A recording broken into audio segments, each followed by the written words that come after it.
ಭಾಳ ಸ್ಪಷ್ಟವಾಗಿ ಎಲ್ಲರೂ ಕೂಡ ಇದ್ರ ಬಗ್ಗೆ ತಮ್ಮ ಪ್ರತಿಕ್ರಿಯೆಯನ್ನು ಕೊಟ್ಟಿದ್ದಾರೆ.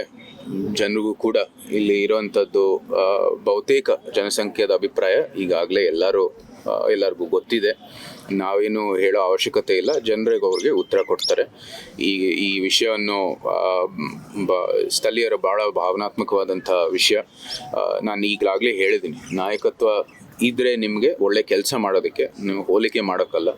ನಾನು ಕೂಡ ಯಾವುದೇ ಒಬ್ಬರು ನಾಯಕ ನಮ್ಮ ಹಿಂದೆ ಬಂದಿರೋರು ಇರ್ಬೋದು, ನಮ್ಮ ಹಿಂದೆ ಬಂದಿರತಕ್ಕಂಥ ನಾಯಕರು ಇರ್ಬೋದು, ಅವ್ರಿಗಿಂತ ನಾನು ಜಾಸ್ತಿ ಕೆಲಸ ಮಾಡಿರುವಂಥದ್ದು ಗುರಿಯಿಂದ ನಾನು ಮಾಡ್ತಾ ಇಲ್ಲ. ನಾನು ಕೆಲಸ ಮಾಡ್ತಾ ಇರೋದು ನಾನು ಕೊಟ್ಟಿರ್ತಕ್ಕಂಥ ಆಶ್ವಾಸನೆಗಳು, ನಮ್ಮ ಕೇಂದ್ರ ಸರ್ಕಾರ ರೂಪಿಸಿರುವಂಥ ಚೌಕಟ್ಟು, ಅದರ ಮೇರೆಗೆ ನಾನು ಕೆಲಸವನ್ನು ಮಾಡ್ತಾ ಇದ್ದೀನಿ. ಮತ್ತು ಜನರು ಅವರ ಆಕಾಂಕ್ಷೆಗಳು ಏನಿದೆ ಪ್ರಸ್ತುತ ಅದರ ಮೇರೆಗೆ ಕೆಲಸ ಮಾಡೋದಕ್ಕೆ ನಾನು ಹೋಗ್ತಾ ಇರೋದು. ಸೊ ನನ್ನ ಒಂದು ದೃಷ್ಟಿಕೋನ ಆ ಥರ ಇತ್ತು.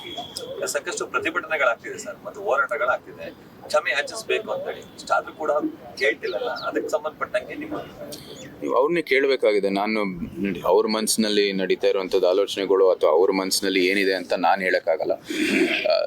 ಕ್ಷಮೆ ಕೇಳೋ ಅಂಥದ್ದು ಅವರ ಅಭಿಪ್ರಾಯ ಮತ್ತು ಅವ್ರು ಕೊಡಬೇಕಾಗಿರ್ತಕ್ಕಂಥ ಸ್ವಾಭಾವಿಕವಾಗಿ ಮಾಡಬೇಕಾಗಿದೆ. ಏನು ವಾಸ್ತವ ಅದೆಲ್ಲನೂ ಪರಿಗಣಿಸಿ ಅವ್ರು ಮಾಡಬೇಕಾಗಿರ್ತದೆ.